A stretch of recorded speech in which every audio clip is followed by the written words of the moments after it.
அருட்பெருஞ்சோதி அருட்பெருஞ்சோதி தனிப்பெரும் கருணை அருட்பெருஞ்சோதி.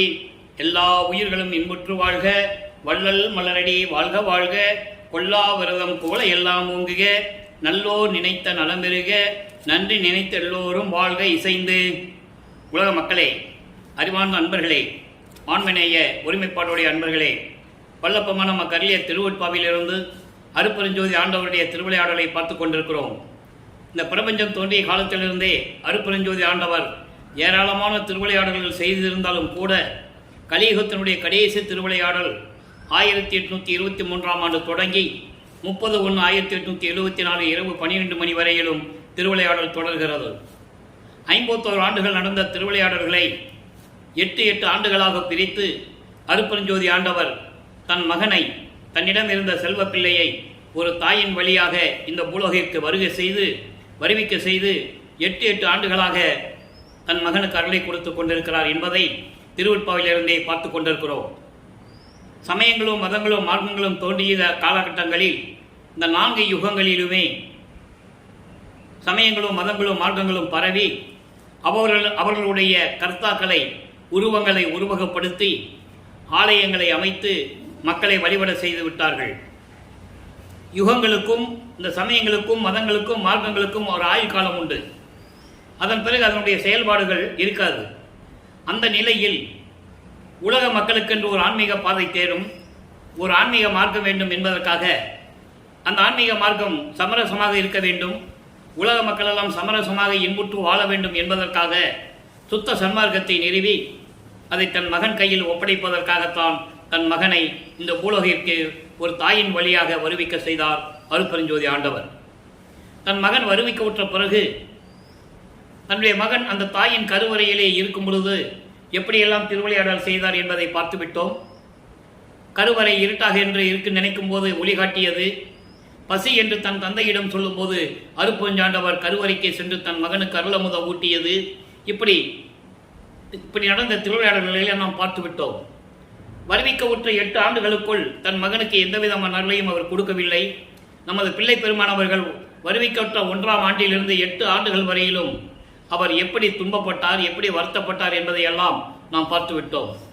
9வது ஆண்டு தொடக்கத்தில், அதாவது ஈரட்ட 16 9வது ஆண்டு தொடக்கத்தில் தன் மகனை ஆட்கொண்டு, நீ என்னால் வருவிக்க உற்றவன் மகனை என்ற ஒரு நிலையை தெரிவித்துவிட்டு மகனுக்கு ஞானத்தை கொடுத்துவிட்டு முன்பருவம் பின்பருவம் காட்டி அருள்வேன் என்று சொல்லி மறைந்து விடுகிறார். அதன் பிறகு நமது பிள்ளை பெருமானவர்கள் ஞானத்தை பெற்ற பிறகு தந்தையிடம் முறையீடு செய்கிறார்.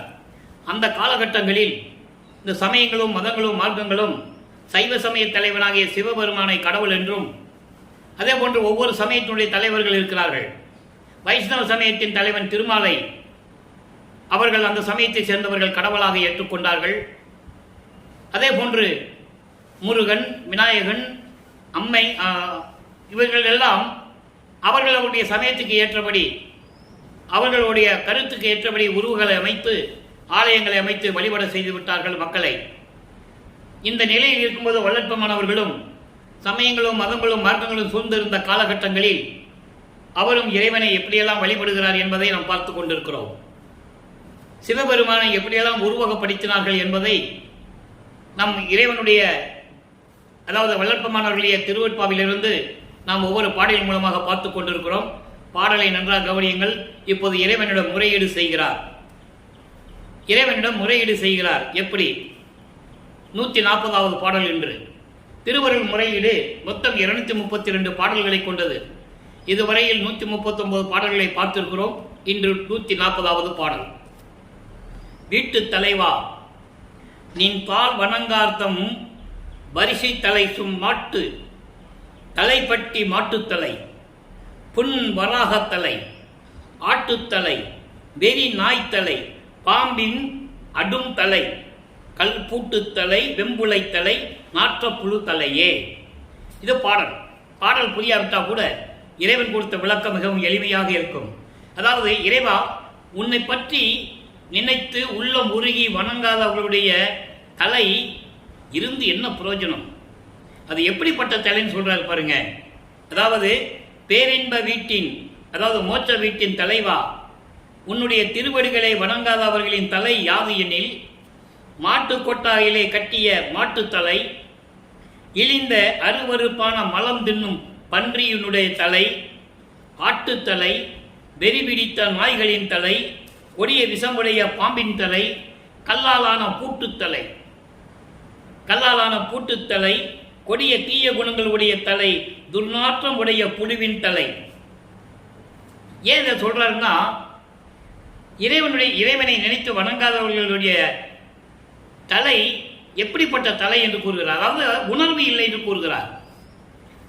6 அறிவு படித்த மனிதன் இறைவனை பற்றி வணங்காமல் இருந்தால் விலங்குகளுக்கு சமம் என்று சொல்லுகிறார்.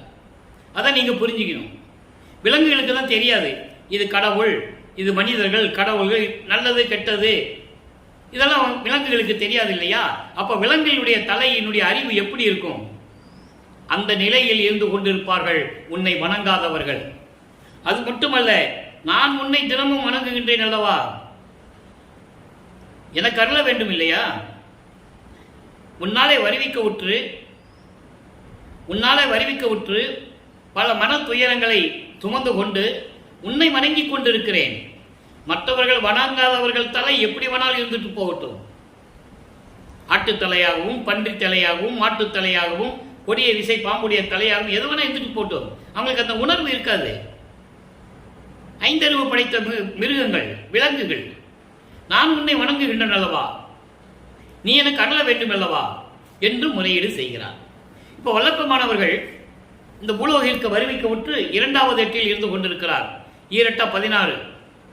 16 ஆண்டுகளுக்குள் இருக்கும்போது 2ஆம் திருமுறை உருவாகிறது. அப்போ வல்லப்பமானவர்களுக்கு 13வது ஆண்டிலேயே ஞானம் பிறந்து விடுகிறது. அப்போ அவருடைய மனம் திருவொற்றியூருக்கு செல்ல சொல்லுகிறது, மனம் தள்ளுகிறது திருவொற்றியூருக்கு போன்னு சொல்லி. அருட்பெருஞ்சாண்டவர் மனதை தூண்டி விடுகிறார். இவர் திருவொற்றியூர் செல்லுகிறார். அங்கே திருவருள் வேட்கை உதயமாகிறது. திருவருள் வேட்கை என்ற பதிகம் எப்படியாவது இறைவனிடமிருந்து அருளை பெற்றுக் கொள்ள வேண்டும் என்ற ஒரு தவிப்பு, ஒரு ஏக்கம், ஒரு பரிதவிப்பு, அந்த நிலையில் இருந்து கொண்டு பாடலை அருளியிருக்கிறார்கள். மொத்தம் 10 பாடல்கள். இதுவரை 9 பாடல்கள் அந்த பதியத்தில் பார்த்துட்டோம். இன்று 10வது பாடல். அன்பர்களே, ஒவ்வொரு திருமுறையிலிருந்தும், ஒவ்வொரு பதிகத்திலிருந்தும், ஒவ்வொரு பாடலிலிருந்தும் நாம் விளக்கம் கூறி வந்தால்தான் அருட்பெருஞ்சாண்டியார் திருவிளையாடல் எப்படி நடந்தது, தன்னுடைய மகனை எப்படியெல்லாம் ஆட்டி வைக்கிறார், திருவிளையாடல் செய்து கொண்டு மகனுக்கு மறைப்பு நிலையை கொடுத்துவிட்டு எப்படியெல்லாம் திருவிளையாடல் செய்கிறார் என்பதை உணர முடியும், தெரிந்து கொள்ள முடியும். இப்போ இந்த திருவருள் வேட்கையில பாருங்க பாட்டு.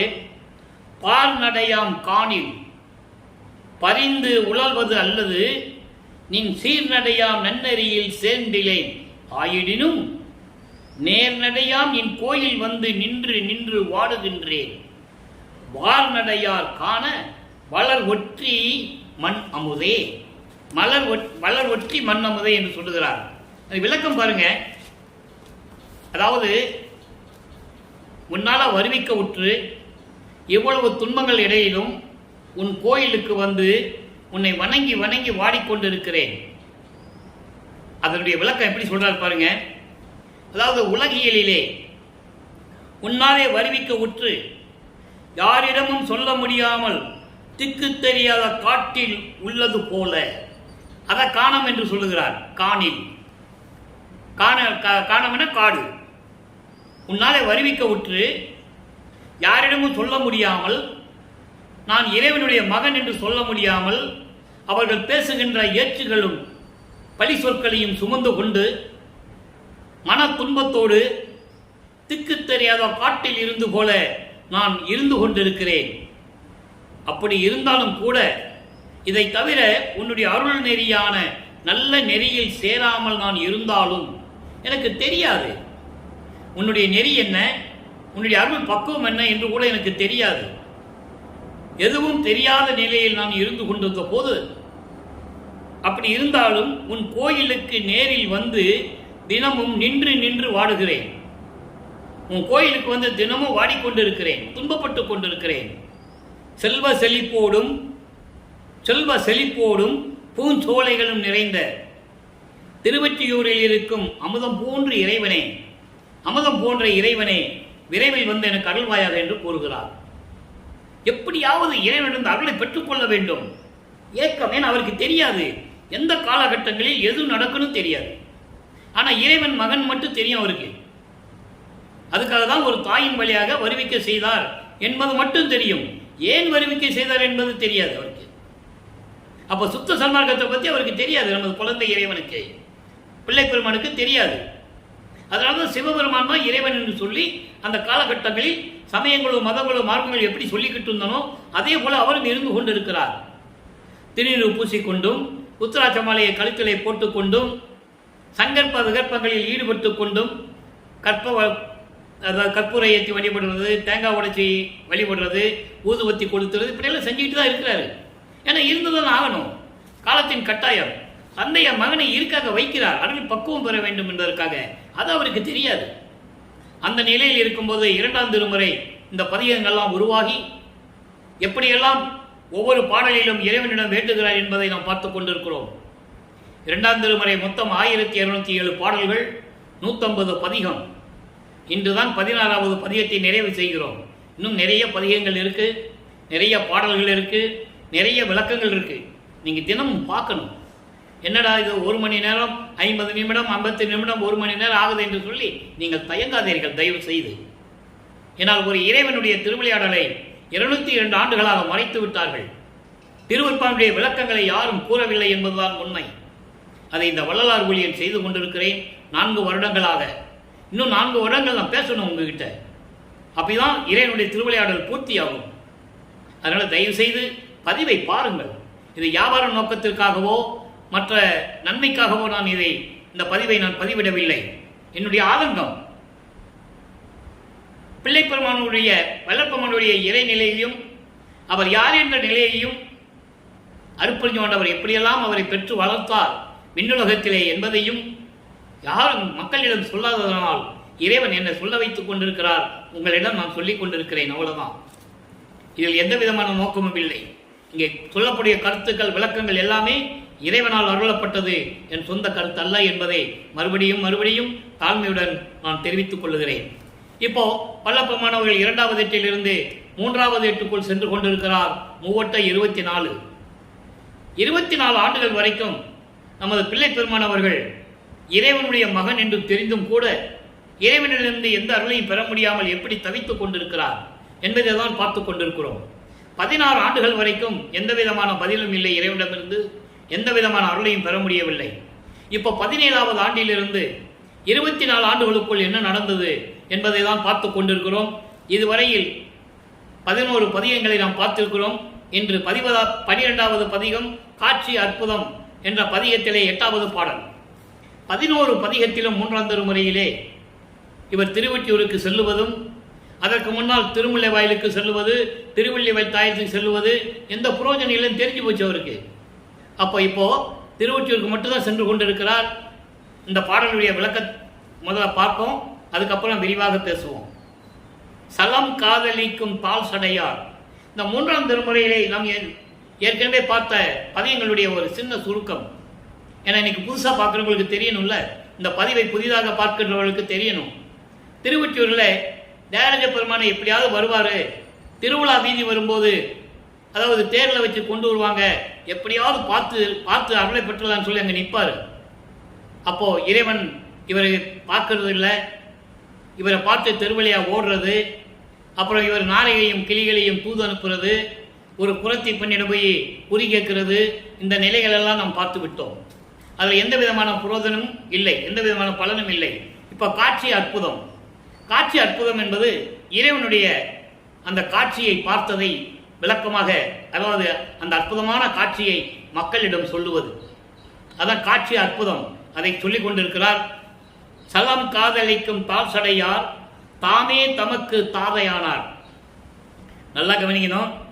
தாமே தனக்கு தாதையானார் நிலம் காதலிக்கும் திரிவுற்றூர் நிஜமுத்து எதிரே நின்றனர் கான். இதை ஒரு தோழியிடம் சொல்லுவது போல சொல்லுகிறார். தன்னை தலைவியாகவும் இறைவனை தலைவனாகவும் வர்ணனம் செய்து தோழியிடம் சொல்லுவது போல தனது காதலை கூறிக்கொண்டிருக்கிறார்.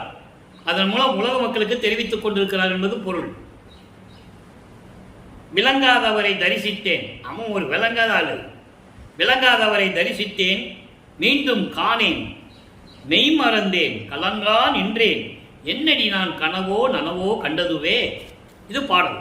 இந்த பாடலை விளக்கம் பாருங்க. அதாவது கங்கையை காதலித்து தன்னுடைய சடைமுடியில் சூழிக்கொண்ட இறைவன், கொன்றை மலர்களால் சூடிய சடையில் கங்கையை காதலித்து தன் சடையில் ஏற்றுக்கொண்ட இறைவன் தாமே தமக்கு தாதையானார், தானே தனக்கு தந்தையானான். அப்படின்னு என்ன அர்த்தம்? சுயமாக தோன்றிய இறைவன். இதை ஒரு பாடல்ல சொல்லுவாரு, தாயின் வயிற்றில் முளைக்காதவர் என்று சொல்லுவார். பல இடங்களில் அற்புதமாக கூறியிருப்பார். தாயில் வயிற்றில் முளைக்காத இறைவன், ஒரு தாயின் வழியாக வராத இறைவன். இதையே ஒரு பாடல்ல சொல்லுவாரு, நீ மட்டும் சுயமாக தோன்றினாய், மற்றவர்களை எல்லாம் நீ அங்கெங்கே கொண்டு உன் அருளை கொண்டு வரவழைத்தாய், என்னை மட்டும் என் ஒரு தாயின் வயிற்றில் இருந்து, அந்த கருவறையில் இருந்து துன்பப்பட்ட நிலையில் என்னை ஏன் நிற்க வைத்தாய் என்று கூறுவார் மகாதேவ மாலையிலே. மகாதேவ மாலையிலே 87வது பாடல் அற்புதமாக இருக்கும். நின் விளையாட்டு என்னன்னு சொல்வேன் நான், எம்பெருமானே நின் விளையாட்டை நான் என்னென்னு சொல்லுவேன், உன்னுடைய எம்பெருமானே உன்னை திருவிளையாடவே நான் என்னென்று சொல்லுவது. ரத்தமும் சதையும் புலாலும் கலந்த அந்த புலால் சொத்தை சுவர், அந்த சுவத்துக்குள்ள 4 சுவத்துக்குள்ள என்னை இருக்க வச்சது என்ன நியாயம்? அங்கு என்ன நான் துன்பப்பட்டேன் தெரியுமா? கருவறையிலே இப்படியெல்லாம் சொல்லுகிறார். மக்களிடம் யாரும் சொல்லவில்லை. அவர் சொன்னதை யார் சொன்னது? ஒரு ஆள் கூட சொல்லல. இந்த பிரபஞ்சத்திலேயும் வந்தவர்கள் எத்தனையோ கோடான கோடி பேர்கள் ஒரு தாயின் கருவறையிலே எப்படி இருந்தேன் என்று சொன்னதே இல்லை. நமது பிள்ளை பெருமானவர்கள் கூறுகிறார்கள், அப்படி ஒரு தாய் வயிற்றில் முளைக்காத இறைவன் என்று சொல்லுவார். என்ன மட்டும் ஏன் ஒரு தாயின் வயிற்றிலிருந்து கொண்டு வந்தேன்னு கேட்பாரு. அதற்கு பதில் இருக்குது. சுத்த செல்மார்க்கத்து வந்த பிறகு அந்த பதில் இருக்குது. நம்ம போக போக பார்க்க போறோம்.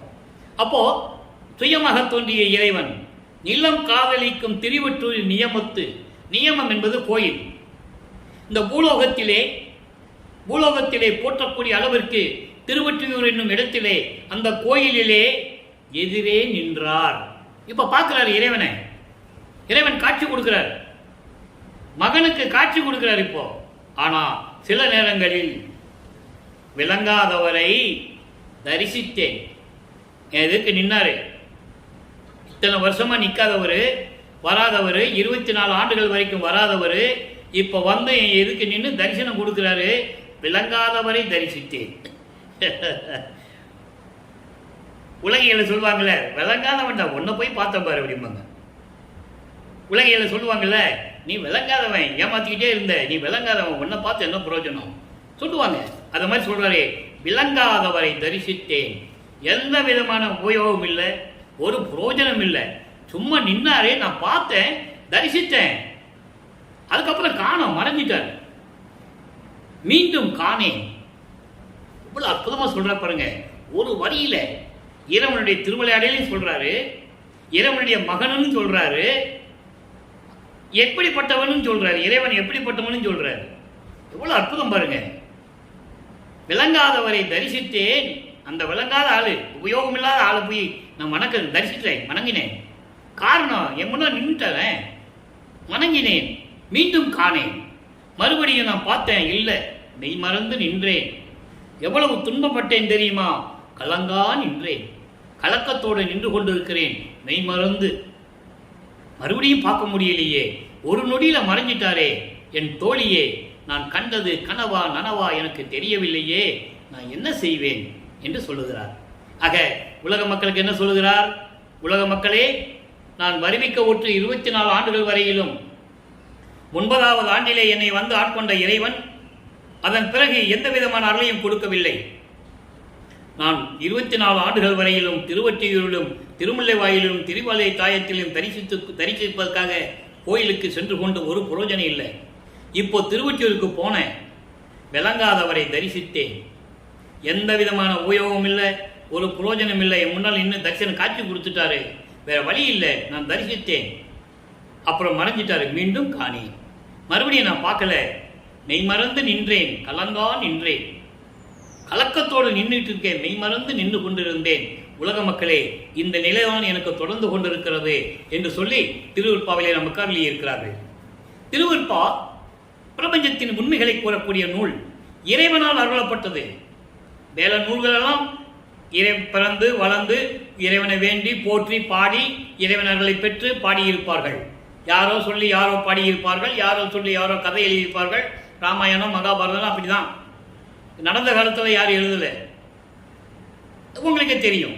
ஆனால் திருவெற்பா அப்படி அல்ல. இறை பிரபஞ்சத்தின் உண்மைகளையும் பிரபஞ்சத்தில் மண்மூடி மறைக்கப்பட்ட உண்மைகளையும் ஒரு வல்லவன் பூட்டிய பூட்டை திறப்பதற்காகவும் அந்த உண்மைகளை எல்லாம் வெளியே மக்களுக்கு சொல்ல வேண்டும் என்பதற்காக திருவெற்பாவிலே பாடல்களாக அருளியிருக்கிறார்கள் நமது இறைவன் விளக்குமானவர்கள், அற்பஞ்சோதி ஆண்டவர். அந்த நிலையில நம்ம கடைசியில் பார்க்க போறோம். அற்பஞ்சாண்டவர் அவரு ஒண்ணுதான். இன்னும் அந்த விளக்கத்தை சொல்ல மெய் மறந்து போய்வீங்க. அப்படி விளக்கங்கள்லாம் இருக்கு, அது கடைசியில் நம்ம சொல்லுவோம். இப்போ இந்த ஒவ்வொரு பாடல் மூலமா என்ன நடக்கிறதுன்னு தான் நம்ம சொல்றோம். இப்போ இந்த நிலையில் இருக்கும்போது வல்லப்பெருமான் அவர்கள் 4வது எட்டில் அடி எடுத்து வைக்கிறார். 4வது எட்டு என்பது 4×32 வருவிக்க ஒற்று 32 ஆண்டுகளுக்குள் என்ன நடந்தது, அதாவது 24வது ஆண்டு வரைக்கும் ஒண்ணு இல்லை, 24வது ஆண்டு கடைசியில இறைவன் வந்து காட்சி கொடுக்கிறார். காரணம் என்ன தெரியுமா? ஆண்டுகள் கடந்து கொண்டிருக்கிறது. மகனை சமயங்களிலும் மதங்களிலும் மரங்களில் தூக்கி செல்ல வேண்டும். இந்த நிலைகள்லாம் நடக்க போகுது. இப்ப நடக்குது 4ஆம் திருமுறையிலே. 25வது ஆண்டிலிருந்து 32 ஆண்டுகளுக்குள் என்ன நடந்தது, இறைவனுடைய திருவிளையாடல் எப்படி நடந்தது என்பதை பாடலின் மூலமாக நமக்கு அருளி இருக்கிறார்கள். அருட்பிரகாச மாலை என்ற பதிகத்திலே 4ஆம் திருமுறை 2வது பதிகம். இன்று 65வது பாடலை பார்க்க போகிறோம். மொத்தம் 100 பாடல்களை கொண்டது. இதுவரை 64 பாடலுடைய விளக்கத்தை பார்த்திருக்கிறோம். இன்று 65வது பாடல். பாடலை நல்லா கவனிங்க. பாடல் உங்களுக்கு புரியாட்ட கூட விளக்கம் சரியாக இருக்கும். நான் ஏன் பாடலை சொல்லி விளக்கம் சொல்லுகிறேன் என்றால், மக்களுக்கு தெரிய வேண்டும். நானாக கற்பனையாக சொல்லுகிறேன் என்ற நிலை மாற வேண்டும். சும்மா மைக்க பிடிச்சி மேடையில் பேசினா மட்டும் போதாது. உண்மை நிலைகளை மக்களுக்கு சொல்ல வேண்டும். கற்பனையாகவோ கதையாகவோ இல்லாததை சொல்ல வேண்டாம். திருவெற்பாவில் என்ன இருக்கிறது, திருவெற்பாவில் வல்லப்பெருமான் எப்படியெல்லாம் அருளி இருக்கிறார்கள், அதை மட்டும் மக்களுக்கு சொன்ன போதும். மக்கள் புரிந்து கொள்வார்கள். ஆனால் மக்களிடம் யாரும் சொல்லவில்லை என்பதுதான் உண்மை. இப்போ பாருங்க, அருட்பிரகாச மாலை 65வது பாடல். மோக இருள் கடல் கடத்தும் புனை ஒன்று. அதாவது இறைவன் நடந்து வர்றாரு. இப்ப என்ன பண்றாரு, இந்த 27வது ஆண்டில் தனக்கோடை அம்மையாரை தாலி கட்டி, அந்த அம்மையாருக்கு தாலி கட்டி திருமாங்கல்யம் பூட்டி மோட்சத்தை காட்டுகிறார். அப்ப அந்த திருமணத்தின் போது பிரம்மன் திருமால் எல்லாம் அங்க மணமேடையில் உட்கார்ந்துருக்காங்க, கீழே வாழ்த்துறதுக்காக உட்கார்ந்துருக்காங்க. மனிதர்களுக்கு தெரியாது, இவர் பார்த்துட்டார். ஆனா தன்னுடைய தந்தையும் தாயும் வரவில்லை என்று வருந்துகிறார். சிவகாமி வள்ளியும் அருப்பஞ்சாண்டவரும் வந்து எனது திருமணத்தை கண்டு கழிக்கவில்லையே என்று கூறுவார். ஒரு பாடலிலே சொல்லுவார், சுந்தரன் கல்யாணத்துக்கு மட்டும் போன இல்லை, அவர் 2 கல்யாணம் பண்ணாப்புல. நான் உன் கல்யாணத்துக்கு வரேன்னு சொல்லியிருந்தா நான் எத்தனை கல்யாணம் வேணா பண்ணியிருப்பேன் சொல்லுவார். தந்தையிடம் அப்படி உரையாடுவார். காதல் மிகுதியினால் அன்பினால் சொல்லுவார் தந்தைகிட்ட, நீ மட்டும் என் கல்யாணத்துக்கு வரேன்னு சொல்லு, எத்தனை கல்யாணம் நான் பண்ணிக்கிறேன் அப்படிம்பாரு. அந்த பாடல்கள் இருக்கு. ஆனா அதல்ல பொருள், அந்த தந்தை மீது உள்ள அன்பினால் சொல்லுகிறார். இப்போ அந்த கல்யாணத்தில் அப்பாவும் அம்மாவும் வரலன்னு சொல்லி வருந்துகிறார்.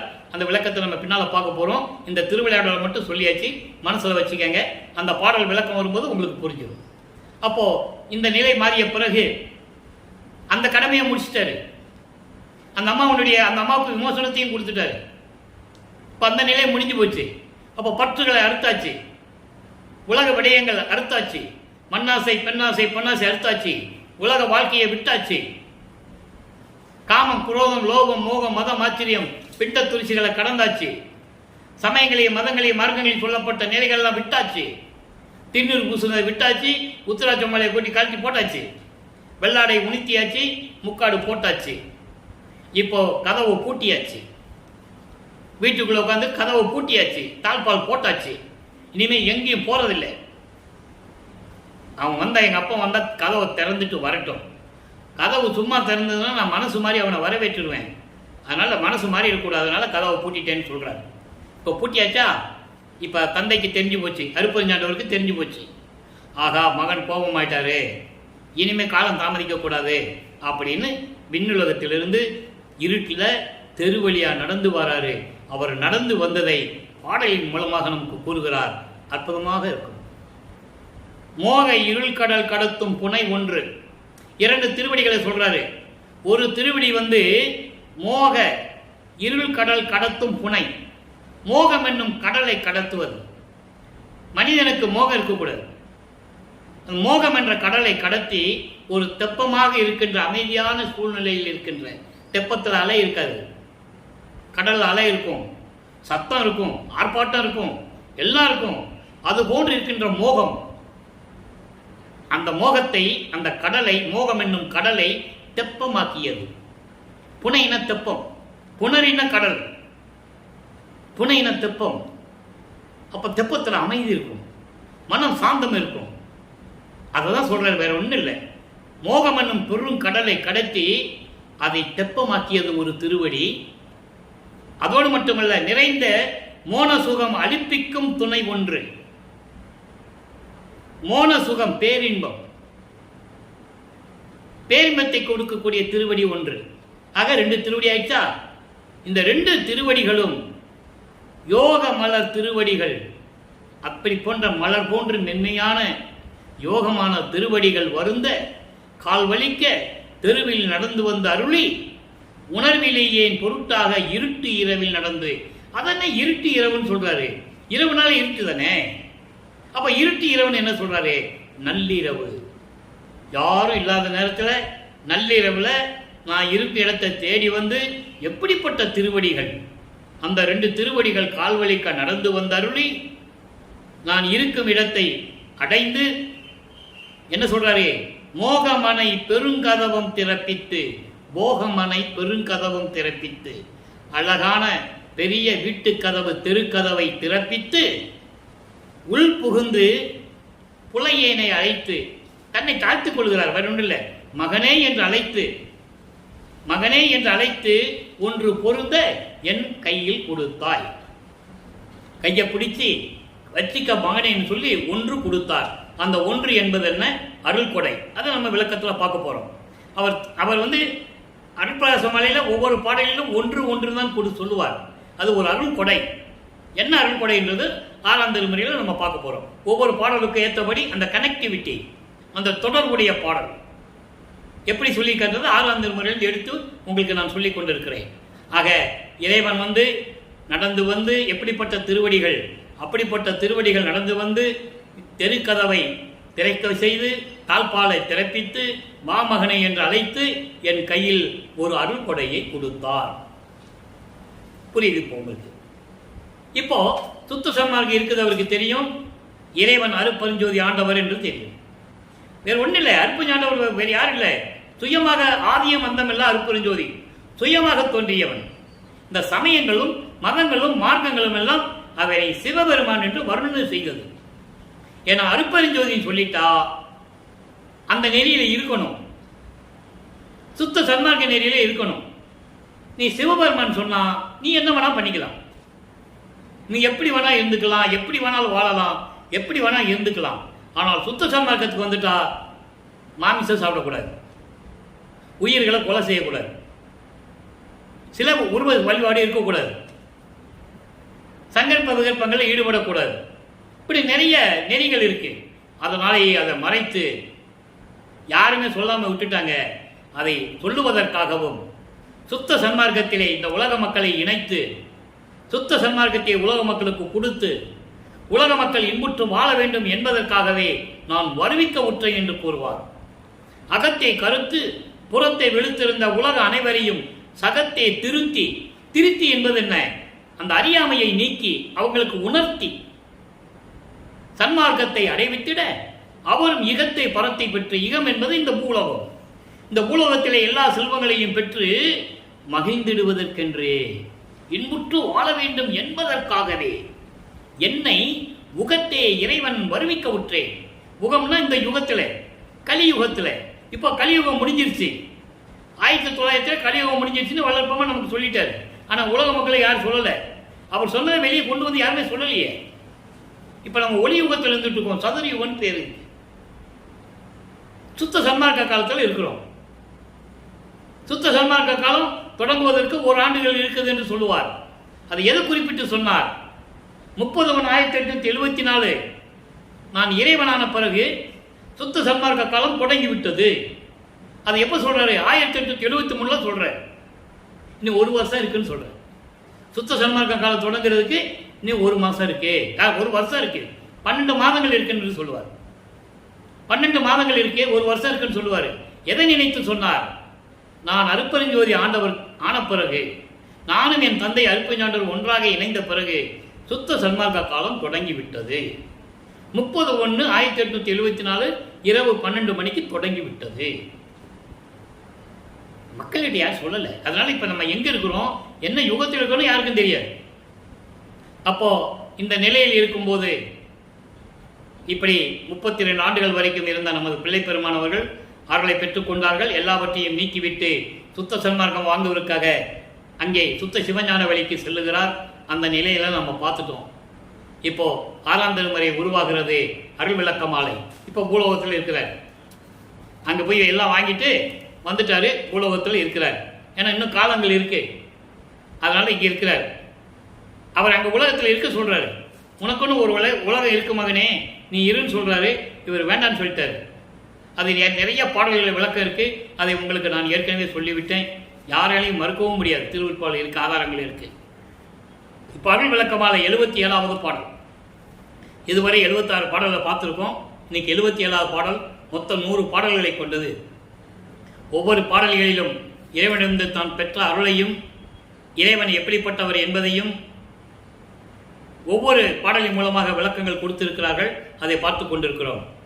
ஆணவமாம் இருட்டறையில் கிடந்த சிறியனை, ஆணவமாம் இருட்டறையில் கிடந்த சிறியனை அணிமாயை விளக்கு அறையில் அமர்த்தி அறிவு அளித்து நீனவம் தத்துவ பொன்மாடை மீசை ஏற்றி. இங்க சொல்ற அந்த வரியில நல்லா கவனிங்க.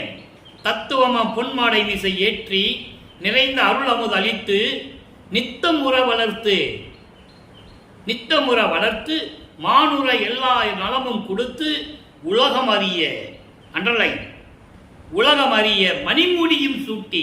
எங்க மணிமுடி சூட்டினார்? அங்க மணிமுடி சூட்டிய என் வாழ் முதலாம் பதியே ஏனுற சிற்றவையிடத்தும் பொற்றவையிடத்தும் இளங்கும் நடத்தரசே என் இசையும் அணிந்தருளே. நல்லா கவனிக்கணும். இங்க சொல்றதெல்லாம் பொற்றவை சிற்றவைன்னு சொல்றதெல்லாம் அங்கே சுத்த சிவஞான வழி இருக்கின்ற சத்தியஞான சபை. வல்லப்பமானவர்கள் இப்போ 5வது எட்டில் இருந்து கொண்டிருக்கிறார். 8 40. இந்த 40 ஆண்டுகளுக்குள், அந்த 8 ஆண்டுகளுக்குள் 33வது ஆண்டிலிருந்து 8 ஆண்டுகளுக்குள் என்ன நடந்ததோ இப்ப நம்ம பார்த்துட்டு இருக்கோம். இப்ப வல்லப்பமானவர்கள் கருங்குழியிலே இருக்கிறார்கள். அந்த காலகட்டத்தில் கருங்குழியிலே இருந்திருக்கிறார்கள். அதை நீங்க புரிஞ்சுக்கணும். தண்ணீரால் விளக்கரித்த இடம் உண்மை. ஆனால் 9 வருடங்கள் அங்கே இருந்திருக்கிறார். அதை நீங்க புரிஞ்சுக்கணும். அங்க 9 வருடங்கள் என்ன நடந்தது? தந்தையும் மகனும் உரையாடிய இடம், கொஞ்சி குழாவிய இடம். இப்போ அருள்விளக்கு மாலையில் என்ன சொல்றாரு பாருங்க. ஆணவமாம் இருட்டறையில் கிடந்த சிறியனை, ஆணவம் என்னும் குடி அறியாமையில் இருந்த என்னை, இந்த மகனை, ஆணவம் என்னும் அந்த இருட்டறை, இருட்டறை என்பது அறியாமை, அந்த அறியாமையில் இருந்த என்னை, இந்த மகனை அணிமாயை விளக்கு அறையில், அணிமாயை என்பது சுத்த மாயை, அதான் சுத்த தேகம் சொல்லுவாங்கல்ல, சுத்த மாயை என்னும் விளக்கு அறையில், வெளிச்சமான அறையில் எனக்கு விளக்கத்தை கொடுத்து அங்கே அமர்த்தி, சுத்த தேகத்தில் என்னை அமர்த்தி, அந்த விளக்கு அறை, விளக்கு வெளிச்சமான இருக்கிற இடம், அது இருட்டறை. ஆணவம் என்பது இருட்டறை, அறியாமை. அப்படிப்பட்ட விளக்கு அறையிலே என்னை அமர்த்தி அறிவு அளித்து, அறிவு அளித்து என்பது இங்கே மெஞ்ஞான அறிவு. 9வது ஆண்டிலே ஆட்கொள்ளும் போது ஞானம் மட்டும்தான் கொடுத்ததார். மகனுக்கு ஞானத்தை மட்டும்தான் கொடுத்தார். இங்கே மெஞ்ஞானத்தை கொடுக்கிறார். மெஞ்ஞான அறிவளித்து நீனவம் தத்துவ பொன்மேடை மிசை ஏற்றி, அதாவது 36 தத்துவங்களை, 36 தத்துவங்களை கடக்க செய்து, ஆன்ம தத்துவம் 24, அதான் பிரம்ம தத்துவம், வித்யா தத்துவம், திருமால் தத்துவம் 7, சிவ தத்துவம், அதான் ஈஸ்வர தத்துவம், ருத்திரனுடைய தத்துவம் 5. இப்படி 36 தத்துவங்கள் இருக்கின்றன. இந்த 36 தத்துவங்களையும் கடக்கி, என்னை கடக்க செய்து, கடத்தி கொண்டு போய் பொன்மாடை மீசை ஏற்றி அங்கு சுத்த சிவஞான வெளியிலே என்னை இருக்க வைத்து அங்கே இருக்கின்ற சத்தியஞான சபையிலே ஒரு சிங்காதனத்திலே என்னை அமர வைத்து மணிமுடி சூட்டி இளவரசன் பட்டம் சூட்டி இனிமேல் இந்த பிரபஞ்சத்தை இயக்கப் போகின்றவன் என்று உலக அறிய தேவர்களும் உலகமும் எல்லா உலகங்களும் தேவங்களும் அறிய எனக்கு மணிமுடியும் சூட்டி. அவ்வளவு அற்புதமா சொல்றாரு. யார் சொன்னது இந்த பிரபஞ்சத்தில்?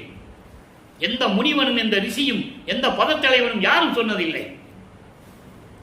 இவர் மகனுக்கு மணிமுடி சூட்டுகிறார். அதன் பிறகு இங்கே பேசியவர்கள் அவர்களும் சொல்லல. திருப்பாவை படித்தார்கள், விளக்கங்களை தெரிந்து கொண்டார்கள். ஆனால் மக்களிடம் சொல்ல மனம் இல்லை. அவர் அங்கேயே சுத்த சன்மார்க்கம் வாங்குகிறார், மணிமுடி சூட்டுகிறார். இந்த பிரபஞ்சத்தை இயக்குவதற்காக எல்லா அதிகாரத்தையும் அருப்பஞாண்டவர் தன் மகனுக்கு கொடுக்கிறார் என்ற நிலையை யாரும் உலக மக்களிடம் சொல்லவில்லை என்பதுதான் வேதனையான விஷயம். அப்படி மணிமுடி சூட்டி எனக்கு அருள் அமுதளித்து அவர் எங்கே சாப்பிட்டாரு? சித்தி உலகத்தில் சமையல் அறை இருக்கா? குளிக்கிற அறை இருக்கா? படுக்கிற அறை இருக்கா? எப்படி சாப்பிட்டாரு? கருங்குழியில குளிக்கிற அறை இருக்கா? சமையல் அறை இருந்ததா? படுக்க அறை இருந்ததா? ஒரே ஒரு ரூம் தான். எப்படி சாப்பிட்டாரு? இதெல்லாம் ஏன் சிந்திக்கல? மக்கள்கிட்ட யாரும் சொல்லல. என்ன சொல்லுவாங்க? போனாரு, விருந்து சாப்பிட்டாரு, அது சாப்பிட்டாரு, இது சாப்பிட்டாரு, வருவாரு போவாரியா, 6 மாசம் இங்க இருப்பாரு, பிறகு எங்கேயா ஓடி போயிடுவாரு, காணாம போயிடுவாரு, மறைஞ்சு போயிடுவாரு, பின்னால வருவாரு, எங்க போனாருன்னு தெரியாது. இப்படிதானே சொல்லிட்டு இருந்தாங்க மக்கள்கிட்ட. அவர் என்ன சொல்றாரு? நான் சுத்த சிவஞான வெளிக்கு நான் சென்று தத்துவங்களை கடந்து என் தந்தை என்னை வரவேற்று சத்தியஞான சபையிலே அமர வைத்து பொற்றவையும் சிற்றவையும் கூடிய அந்த அறையிலே என்னை அமர வைத்து சிங்காசனத்திலே அமர வைத்து எனக்கு மணிமுடி சூட்டி உலகம் அறிய பிரபஞ்சத்தை இயக்கப் போகின்ற என் மகன் என்று சொன்னாரே, அதை மக்களிடம் யார் சொன்னது? அந்த நிலையிலிருந்து கொண்டு இந்த பாடலை நாம் கருளியிருக்கிறார்கள். மணிமுடியும் சூட்டி என் வாழ் முதலாம் பதியே. அப்படிப்பட்ட அருப்பெருஞ்சோதி ஆண்டவரே, ஏனுர சிற்றவை இடத்தும் பொற்றவை இடத்தும் அங்கே இருக்கிற சத்தியஞான சபை எப்படி இருக்கோ அதே மாதிரி இங்க வந்து அமைச்சாரு. அதை நீங்க புரிஞ்சுக்கணும். அது எப்படி அமைச்சாருன்றத திருவிளையாடல் நம்ம கடைசியில தான் பார்க்க போறோம். ஒட்டுமொத்தமா ஒரே நேரத்தில் சொல்ல முடியாது. தர்மசாலையை அமைத்தது, நீதிமன்றத்திலே திருவொற்பாதான் நிலைத்தது, திருவொற்பாதான் மக்களுக்கு உகந்தது என்ற நீதியை நிலைநாட்டியது. அதன் பிறகு இங்கே சித்தி வளாகம் அதாவது மேட்டுக்குப்பம் சென்றது, அங்கே இருந்து கொண்டு சத்தியஞான சபையை நிறுவியது. அதான் சொன்னாரு, எண்ணுள் கண்டனன் சபையை எண்ணுள் கண்டனன். எப்படி அங்கே இருக்கிற சபை அப்படி பொற்றவை சிற்றவை இடத்திலே அருள் வல்லம படைத்த அந்த பொற்றவை இடத்தும் சிற்றவை இடத்தும் விளங்கிக் கொண்டிருக்கின்ற என் அருப்பெருஞ்சோதியே, என் இசையும் அணிந்தருளே, நான் சொல்லுகின்ற பாடலையும் விண்ணப்பங்களையும் முறையீடுகளையும் ஏற்றுக்கொண்டு எனக்கு அருள வேண்டும் என்று கூறுகிறார். ஆக அருள் விளக்க மாலை எப்படி அவர் தந்தையை வரவழைத்தார், எப்படியெல்லாம் இறைவனுடைய அருளை பெற்றுக்கொண்டார், எப்படி உலகம் அறிய மணிமணி சூட்டினார் என்பதையெல்லாம் தெரிவித்து விட்டார், பார்த்து விட்டோம். இப்போ உலகத்திலிருந்து ஒரு வேண்டுகோள் வைக்கிறார். 59வது பதிகம் வேண்டுகோள், 9வது பாடல். நல்லா பாருங்க. பங்கம் ஓர் அணுவும் பற்றிடா அறிவினால் பற்றிய பெற்றியார் உள்ளத்தே தங்கம் ஓர் சோதி தனி பெருங்கருணை தரம் திகழ் சத்திய தலைவா. இறைவனை தன் தந்தையை சொல்லுகிற ஒரே வரிதான். எப்படின்னா, அதாவது எந்த விதமான ஒரு இழிவும் எந்த விதமான பற்றுகளும் இல்லாத, சிறிதளவு கூட இல்லாத அறிவினால் அறிந்து அதன் மூலம் தகுதி பெற்றவர்கள். அதை பெற்றியாருன்னு சொல்ற, பெற்றின தகுதி. இறைவனை உன்னை வணங்கி அறிவினால் அறிந்து எல்லா பற்றுகளையும் துறந்து அப்படிப்பட்ட தகுதியுடையவர்கள் உள்ளத்திலே விளங்கிக் கொண்டிருக்கின்ற அருப்பெருஞ்சோதி ஆண்டவரே, தனி பெருங்கருணை திறம் கொண்ட தனி பெருங்கருணையோடு விளங்கிக் கொண்டிருக்கின்ற சத்திய தலைவா, சுத்த சன்மார்க்கத்தின் தலைவனே, துங்கமுற அழியா நிலை தரும் இயற்கை தொன்மமாம் சுத்த சன்மார்க்க சங்க நின்று ஏத்தும். அதாவது புனிதமான அழியாத நிலையில் இருக்கக்கூடிய இயற்கையின் உண்மை விளக்க கடவுளாக இருந்து கொண்டு சுத்த சன்மார்க்கத்தை தங்க நின்று சுத்த சன்மார்க்கத்தில் நின்று கொண்டு அந்த நெறியில் இருந்து கொண்டிருக்கின்ற இறைவனே சத்திய ஞான சபையவா, சத்திய ஞான சபையவா, அவைய வாழ்வருளே, நீ சீக்கிரம் வா, நீ வந்துட்டு போயிடுற, நிரந்தரமா எப்ப இருக்கிறது, சீக்கிரமான வேண்டுகோள் வைக்கிறார். அப்போ அவருடைய தன்மையை சகிக்க முடியாத ஒரு தன்மை என்று சொல்லுகிறார். எது சகிக்க முடியாத தன்மை? நீ வந்துட்டு போயிடுற, நிரந்தரமா என் கூட இருக்கிறது இல்லை என்றதில்லை, ஆற்றாமை என்ற பதியத்தில் இருந்து பாடலை அருளியிருக்கிறார்கள். அதை பார்க்க போறோம். இன்னைக்கு 8வது பாடல். துப்பார் கனக பொதுவில் நடத்தொழிலால் உலகத்துயர் ஒலிக்கும், உலகத்து துயர் ஒலிக்கும், உலகத்து துயர் ஒலிக்கும் வைப்பாம் இறைவா. அதாவது துப்பார் கனக பொதுவில் பொன் போன்று தங்கம் போன்று மின்னிக் கொண்டிருக்கின்ற சத்தியஞான சபையிலே நடத்தொழில் என்பது திருவிளையாடல். அப்படி மின்னுலகத்திலே சுத்த சிவஞான வெளியில் இருக்கின்ற சத்தியஞான சபையிலே, அதாவது மின்னுகின்ற தங்கம் போன்று ஒளிவிட்டுக் கொண்டிருக்கின்ற சத்தியஞான சபையிலே திருவிளையாடலால் உலகத்து துயரெல்லாம் ஒலிக்கும். உலகினுடைய துயர்கள் எல்லாம், உலகத்தினுடைய உயிர்களினுடைய துயர்களை எல்லாம் ஒலிக்கும் செல்வ நிதியே, அருள் செல்வ நிதியே, வைப்பாம் இறைவா என்று சொல்லுகிறார். அப்படிப்பட்ட இறைவனே, சிவகாமி வள்ளிக்கு இசைந்த மணவாளா, என் அம்மை சிவகாமி வள்ளி விரும்பிய மணவாளனே, சிவகாமி வள்ளியின் கணவனே, ஒப்பார் உயர்ந்தார் இல்லாத ஒருவா, உனக்கு நிகராகவும் உன்னை விட உயர்ந்தவர்களாகவும் யாருமே இல்லை. அப்படிப்பட்ட நிலையில் இருந்து கொண்டிருக்கின்ற இறைவனே, அருட்பெருஞ் ஜோதியே, எல்லாம் உடையானே, அப்பா அரசே, இனி நான் சிறிதும் மாற்ற மாட்டேன், என்னால் பொறுத்து கொள்ள முடியாது என்று சொல்லுகிறார். அப்படி சொல்லிட்டு இறைவனை கூப்பிடுகிறார். அதை திருப்பள்ளி எழுச்சி மூலமாக நமக்கு அருளியிருக்கிறார்கள். திருப்பள்ளி எழுச்சி 63வது பதிகம் என்ற 6வது பாடல். ஒருமையில் உலகெல்லாம் ஓங்குக எனவே ஊதின சின்னங்கள் ஊதின சங்கம். 2 வரியா விளக்கம் சொல்றேன். ஒருமையில் உலகெல்லாம் ஓங்குக எனவே ஊதின சின்னங்கள் ஊதின சங்கம். அதாவது உரிமையில் உலகங்கள்லாம் விளங்க வேண்டும் என்று ஏற்கனவே சொல்லப்பட்ட குறியீடுகள் உடையவை என்றால் இந்த சமயங்களும் மதங்களும் மார்க்கங்களும், அதோடு மட்டுமல்ல ஊதின சங்கங்கள். ஊதின சங்கங்கள் என்பது, சங்கம் என்பது கூட்டங்கள், அடியார் கூட்டங்கள், அருளாளர்கள் கூட்டங்கள், ஞானிகள் கூட்டங்கள். ஏற்கனவே சொல்லப்பட்ட, அதாவது இந்த பிரபஞ்சத்தில் சொல்லப்பட்ட இந்த ஞானிகள், ரிஷிகள், முனிவர்கள், சமயங்கள், மதங்கள், மார்க்கங்கள், இவையெல்லாம் என்ன சொல்றேன்னா, உலகங்கள்லாம் ஒருமையில் ஓங்க வேண்டும் என்று இவர்களெல்லாம் பெருமை கொள்ள பேசிக் கொண்டிருக்கிறார்கள். அப்ப அந்த பெருமை கொள்ள பேசிக் கொண்டிருக்கின்ற விளக்கம் சுத்த சன்மார்க்கம். பெருமை கொள் சமரச சுத்த சன்மார்க்க பெரும்புகள் பேசின. ஏற்கனவே உருவானது சொல்லப்பட்ட சமயங்கள், மதங்கள், மார்க்கங்களுடைய தலைவர்களும், சமயங்களும் மதங்களும் மார்க்கங்களுடைய நெறிகளும், அதோடு மட்டுமல்ல அதை சார்ந்த கூட்டங்கள், ஊதின சங்கம், அதனை சேர்ந்த கூட்டங்கள், அடியார்கள், ஞானிகள், முனிவர்கள், ரிஷிகள், எல்லாருமே சொல்றார். இவர்களெல்லாம் பெருமைப்பட பேசிக் கொண்டிருக்கிறார்கள். சுத்த சன்மார்க்கத்தினால்தான் இந்த உலகம் ஒருமையில் விளங்க வேண்டும். ஒருமையில் என்றால் ஒத்த கருத்தோடு பேரின்ப நிலையில் இந்த உலகம் விளங்க வேண்டும் என்றால் இப்படியெல்லாம் சுத்த சன்மார்க்கத்தில் இருக்க வேண்டும் என்று பெரும் புகழ் பேசினர். பெரியவர் சூழ்ந்தார்.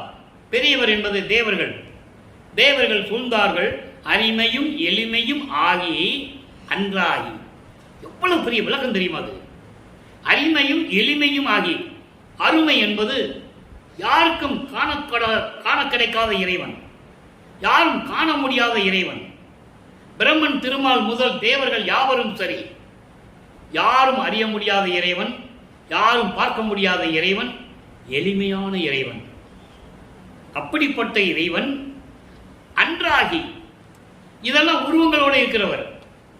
அது அன்றாகி என்பது அருவமாக இருக்கின்றவர். ஆக உருவமாகவும் அருவமாகவும் அம்பலத்தே சித்தியாடல் செய்யும் பதியே, அம்பலத்திலே திருவிளையாடல் செய்து கொண்டிருக்கின்ற இறைவனே, அருட்பெருஞ்சோதியே. எவ்வளவு அற்புதமான விளக்கம் தெரியுமா அது? ஏற்கனவே பிரபஞ்சத்தில் படைக்கப்பட்ட இந்த சமயங்கள், மதங்கள், மார்க்கங்களுடைய நெறிகளும், இந்த சமயங்களையும் மதங்களையும் மார்க்கங்களையும் பின்பற்றி இருந்த ரிஷிகளும் முனிவர்களும் இந்த கூட்டங்களும் அடியார்களும் இனிமேல் இந்த உலகம் ஒருமையில் இருக்க வேண்டும் என்றால், இந்த உலகம் பேரின்ப நிலையில் இருக்க வேண்டும் என்றால் சமரச சுத்த சன்மார்க்கத்தில் இருக்க வேண்டும் என்று பெரும் புகழ் பேசினர். தேவர்கள் எல்லாம் வந்து சூழ்ந்து கொண்டிருக்கிறார்கள். உருவமாகவும் அருவமாக விளங்கிக் கொண்டு அங்கே சத்தியஞான சபையிலே திருவிளையாடல் செய்து கொண்டிருக்கின்ற இறைவனே, அருட்பெருஞ்சோதியே, அருமையும் எளிமையும் ஆகி அப்படி இருக்கின்ற இறைவனே, இருமையும் அளித்த என் அருட்பெருஞ்சோதி, எனக்கு இருமையும் அளித்த அருட்பெருஞ்சோதி, ஈகம் பரம், இன்மை மறுமை, எப்படி வேணா எடுத்துக்கலாம். ஈகம் என்பது இந்த பூலோகத்துடைய இன்பம், பரம் என்பது விண்ணுலகத்துடைய இன்பம். இந்த இரண்டையும் எனக்கு கொடுத்த என் அருட்பெருஞ்சோதி, என் அரசே, பள்ளி எழுந்து அருள்வாயே. பள்ளி எழுந்து அருள்வாயே என்பது விரைவில் எனக்கு வந்து அருள வேண்டும் என்று சொல்லுகிறார். சமயங்களிலும் மதங்களிலும் திருப்பள்ளி என்பது இறைவன் உறங்கி கொண்டிருப்பார், அதை பாட்டு பாடி இறைவனை எழுப்புறது அப்படிலாம் சொல்லுவாங்க. அது சுத்த சன்மார்க்கத்தில் கிடையாது. விரைவில் வந்து எனக்கு அருள வேண்டும் என்று சொல்லுகிறார். அடுத்து 64வது பதிகம் திருவுந்தியார் 6வது பாடல். எளிமையான 2 வரியில் சொல்லுவார். இப்ப நம்ம இவ்வளவு தூரம் திருவிளையாடல சொன்னோம்ல, இத்தனை அருளை கொடுத்தார் பெற்றுக்கொண்டேன் என்று வல்லற்பமான் சொல்லுவார். அதை 2 வரியில சொல்லுவார்.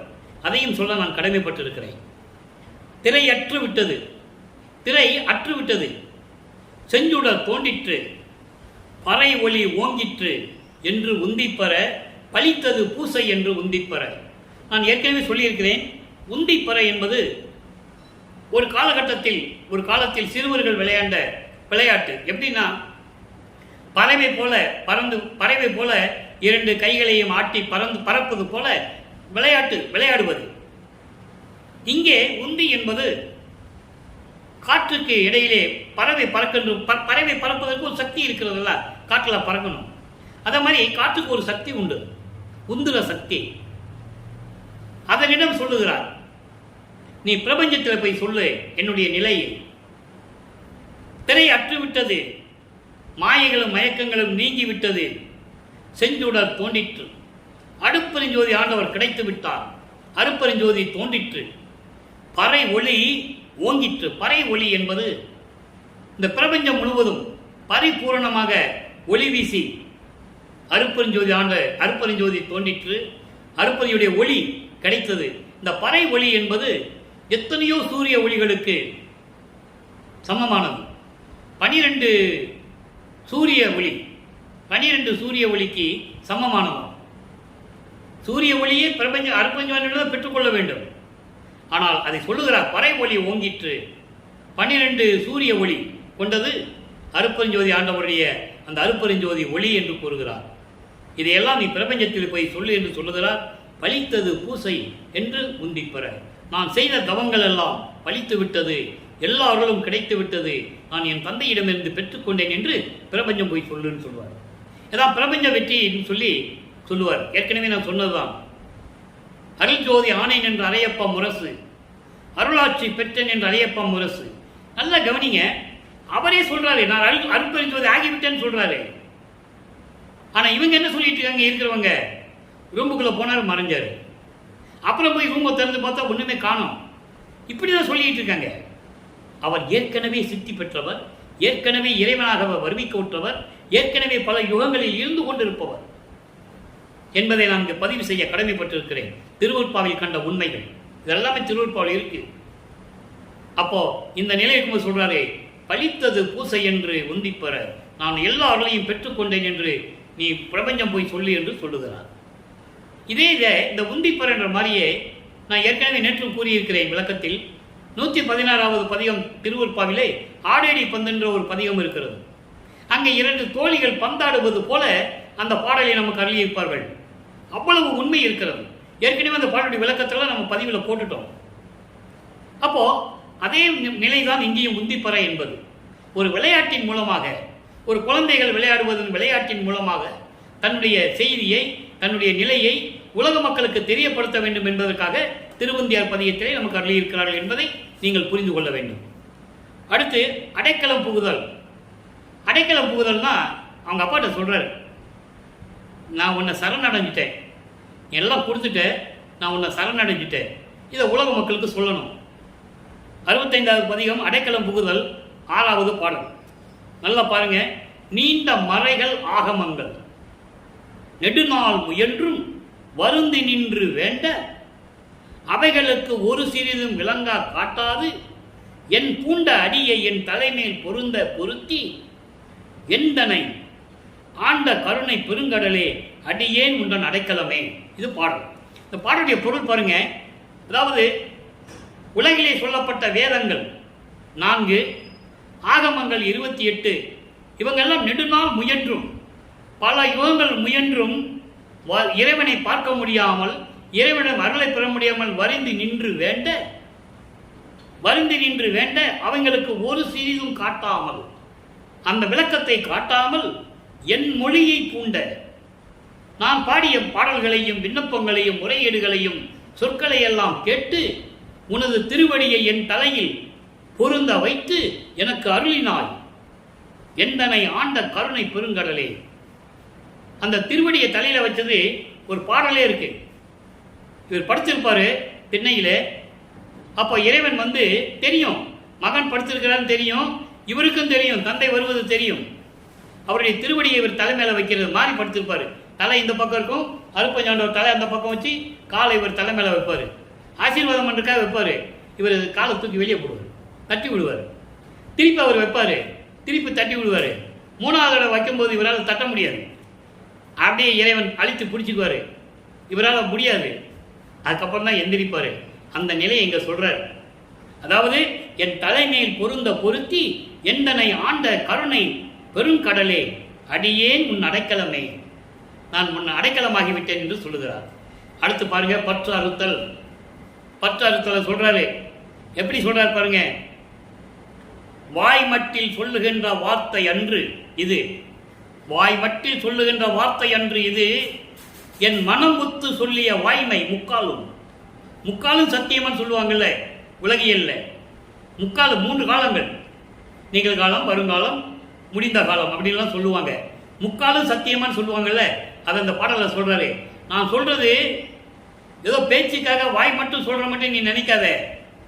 வாயால் சொல்லுகின்ற வார்த்தை மட்டும் அல்ல இது, என் மனம் ஒத்து மனப்பூர்வமாக சொல்லுகிறேன், சொல்லிய சத்தியம் உண்மை, முக்காலும் சத்தியம். என்ன சத்தியம் சொன்னாரே? தாய் மட்டில் அன்றி என் தந்தையும் குருவும் சாமியும் ஆகிய தனி பெரும் தகையே. நீ எனக்கு தாய் மட்டுமல்ல, தந்தை மட்டுமல்ல, தந்தையும் குருவும் சாமியும் ஆகிய தனி பெரும் கருணைய அருப்பெருஞ்சோதி ஆண்டவர் நீ, என் தந்தையே என்று சொல்லுகிறார். அதான் ஒரு பாடல சொல்லுவாரே, நீயே என் தந்தை அருளுடையாய், என்னை நேர்ந்து பெற்ற தாயே என்று சொல்லுவார். அதை தான் இங்க சொல்றாரு. பல இடங்களில் சொல்லுவார். என்னை ஈன்ற தந்தைன்னு சொல்லுவாரு, என்னை பெற்றெடுத்த தாயின்னு சொல்லுவார்.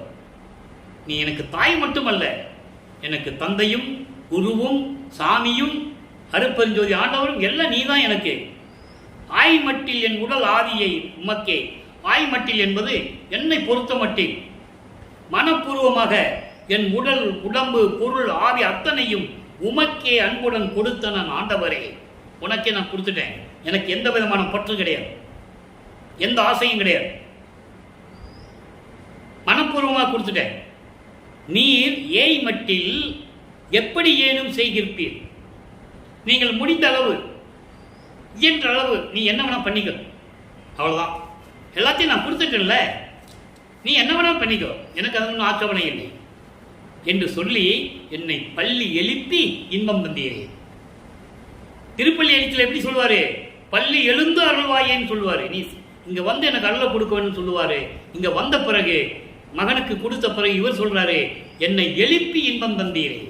அறியாமையிலிருந்து நீக்கி, தூக்கத்திலிருந்து என்னை விடுவித்து, எனக்கு பேரின்பத்தை கொடுத்தீரே என்று சொல்லுகிறார். அடுத்து சிற்சித்தின்னு ஒரு பதிகம், 67 பதிகம், கொடிப்பாட்டுன்னு சொல்லுவாங்க. அது ஒரு கருத்தை சொல்ல நான் கடமைப்பட்டு இருக்கிறேன். குலம் கொள் கொடிய மனம் போன போக்கில் போகாது, என்னை மீட்டு நலங்கொள் கருணை சன்மார்க்க நாட்டில் விடுத்த நற்கொடியே, வளம் கொள் ஞான சித்தியெல்லாம் வயங்க விளங்கும் மணிமன்றி குலம் கொள் கொடியே, மெஞ்ஞான கொடியே அடியேற்கு அருள்கவே. அதாவது 5 புலன்கள், அதான் புலம் என்று சொல்லுகிறார். பொறி என்பது 5 பொறிகள், கண் காது வாக்கு வாய் மெய்யின்னு 5 பொறிகள். இது புலன்கள். ஒளி ஒளி சுவை உணர்வு நாற்றம். நாற்றம் என்பது மனம். இந்த 5 பொலிகளையும் அடக்க முடியாது எனது மனம், கொடிய மனம் போன போக்கில் போகாது. இந்த மனம் போன போக்கில் விடாமல் என்னை தடுத்து என்னை மீட்டு நலங்கொள் கருணை சன்மார்க்க நாட்டில் விடுத்த நற்கொடியே, எல்லா நலன்களையும் கொடுக்கக்கூடிய கருணையான சுத்த சன்மார்க்க நெறியில் என்னை செயலாற்ற வைத்த என் கொடியே. கொடிப்பாட்டது சுத்த சன்மார்க்க கொடி ஏற்றி வைத்து இந்த பாட்டை நமக்கு அருளியிருக்கிறார்கள். வளம் கொள் ஞான சித்தி எல்லாம் வயங்க, அருள் வல்லமை படைத்த எல்லா சித்திகளும் விளங்கும்படி விளங்குகின்ற, எல்லாம் விளங்கும்படி விளங்குகின்ற மணிமன்றி குலம் கொள் கொடியே, சுத்த சன்மார்க்கம். அதான் நம்ம குலம். ஒரு பாடலில் சொல்லுவாரு, என் குலத்தின் மூத்த மகன் நீ என்று சொல்லுவார். அந்த பாடல் விளக்கெல்லாம் நம்ம பார்த்துருக்கோம், அவ்வளோ அருமையா இருக்கும். சுத்த சன்மார்க்கத்தின் மூத்த மகன், ஒரே மகன், அருப்பெருஞ்சோதி ஆண்டவருடைய ஒரே மகன் வல்லற்பமானவர்கள், செல்வப்பிள்ளை. செல்வப்பிள்ளை தான் பூலோகத்தில் அவருக்கு வல்லற்பமான் என்ற பெயர் நிலைத்து விட்டது. அப்படிப்பட்ட சுத்த சன்மார்க்கத்தின் குலம் கொண்ட கொடியே, மெஞ்ஞான கொடியே அடியேற்கு அருளுகவே. கொடி என்பது இறைவனை நினைத்துதான் சொல்லுகிறார். அதான் நீங்க புரிஞ்சுக்கணும். நம்ம மார்க்கத்துக்குன்னு ஒரு கொடி வேணும், அந்த கொடியை பற்றி சொல்லணும். அப்படின்னா எதை பற்றி சொல்லணும்? இறைவனை பற்றி சொல்லுகிறார், வேற ஒன்றும் இல்லை. சுத்த சன்மார்க்க கொடியே, சுத்த சன்மார்க்க தலைவனே, எனக்கு அடியேற்கு அருளுகவே என்று சொல்லுகிறார். இறுதியாக ஒரு சின்ன விளக்கம். 119வது பதிகம், ஜோதியில் ஜோதி, 4வது பாடல். 2 வரிதான், அற்புதமான வரி. தங்கோல் அளவு எனக்கு ஓதி, தங்கோல் அளவு எனக்கு ஓதி, சுத்த சமரச சத்திய சன்மார்க்க நீதி செங்கோல் அளித்தது பாரி. யார்கிட்ட சொல்றாரே? உலக மக்களுக்கு சொல்றார். திருச்சிற்றம்பலத்தே திருநட ஜோதி. யார் கொடுத்தது? திருச்சிற்றம்பலத்தில் இருக்கின்ற திருவிளையாடல் செய்து கொண்டிருக்கின்ற அருப்பெருஞ்சோதி எனக்கு கொடுத்தார். என்ன கொடுத்தார்? தன்கோல் அளவு எனக்கு ஓதி. தன்கோல் அளவு என்பது அருப்பெருஞ்சோதி ஆண்டவருடைய அந்த அருளாற்றலுடைய அளவு. அவருடைய அருளாற்றலை எனக்கு சொல்லி, எல்லா அருளாற்றலையும் உனக்கு கொடுத்து விட்டேன் என்று எனக்கு சொல்லி, சுத்த சன்மார்க்க சமரச சத்திய சன்மார்க்க நீதி செங்கோல் அளித்தது. அதான் திரு அருள் செங்கோலாட்சி செலுத்துவோம் என்று சொன்னார். செலுத்துவேன் என்று சொல்லவில்லை. இல்லை, அருப்பெருஞ்சாண்டவர் செலுத்துவார் என்றும் சொல்லவில்லை. செலுத்துவோம். தந்தையும் மகனும் சேர்ந்து கொண்டு இந்த உலகை இயக்குவோம். ஏன்னா என் தந்தை என்னுள் இருக்கிறார், நான் அவனாகிவிட்டேன், அவன் நானாகிவிட்டான். பாடல் உண்டு. இவன் அவனே என்று சொல்லுவார். அருப்பெருஞ்சாண்டவர் நான் ஆகிவிட்டேன், அருப்பெருஞ்சோதி ஆண்டவர் நானாகிவிட்டார். அதனால்தான் திருவருள் செங்கோலாட்சி செலுத்துவோம் என்று சொன்னார். அந்த சமரச சத்திய சன்மார்க்க நீதி செங்கோலை எனக்கு என் தந்தை அருப்பெருஞ்சோதி ஆண்டவர் கொடுத்து விட்டார் என்பதை நீங்கள் கண்டுகொள்ளுங்கள். அதான் பாரியர் என்று சொல்லுகிறார். ஆக தன்னுடைய அருளையெல்லாம் எனக்கு கொடுத்து திருவருள் செங்கோலாட்சியை கொடுத்தது எனது தந்தை அருப்பெருஞ்சாண்டவர் என்று சொல்லி உலக மக்களுக்கு சொல்லுகிறார். எனவே அன்பர்களே, இன்று நாம் பார்த்த இறைவனுடைய திருவிளையாடல் உங்களுக்கு புரிந்திருக்கும் என்று நான் நினைக்கிறேன். தன் மகனை இந்த பூலோகத்திற்கு வருவிக்க செய்து 8 ஆண்டுகள் வரையிலும் எந்த அருளையும் கொடுக்காத இறைவன் 9வது ஆண்டிலே தன் மகனை ஆட்கொண்டு அருளை கொடுத்து, அப்போது 32வது ஆண்டிலே எப்படியெல்லாம் அருளை கொடுத்து சுத்த சன்மார்க்கத்தை பெறுவதற்காக அங்கே சென்றார் என்பதையும், சுத்த சன்மார்க்கத்தை பெற்ற பிறகு எப்படியெல்லாம் அருளை பெற்றுக்கொண்டார் என்பதையும் பார்த்து விட்டோம் இன்றைய திருவிளையாடலுடைய பதிவிலே. எனவே நீங்களும் சுத்த சன்மார்க்கத்தில் இணைந்து கொலையும் குலையும் தவிர்த்து தீபத்தை வணங்கி ஜோதியை வணங்கி இறைவனுடைய அருளையும் செல்வங்களையும் எல்லாம் பெற்றுக்கொண்டு இந்த வையகத்தில் நீங்கள் வாழ்வாங்கு வாழ வேண்டும் என்ற வாழ்த்தி இறைவனுடைய தயவாலயம் கருணையாலே விடைபெறுகிறேன். இந்த வள்ளலார் ஊழியன். மீண்டும் நாளை சந்திப்போம். நன்றி, வணக்கம். அருட்பெருஞ்சோதி அருட்பெருஞ்சோதி தனிப்பெருங்கரை அருட்பெருஞ்சோதி. மீண்டும் நாளை அருட்பெருஞ்சோதிய திருவிளையாடல் தொடரும். கண்டு மகிழ்ந்து இறைவனுடைய அருளை பெற்றுக் கொள்ளுங்கள்.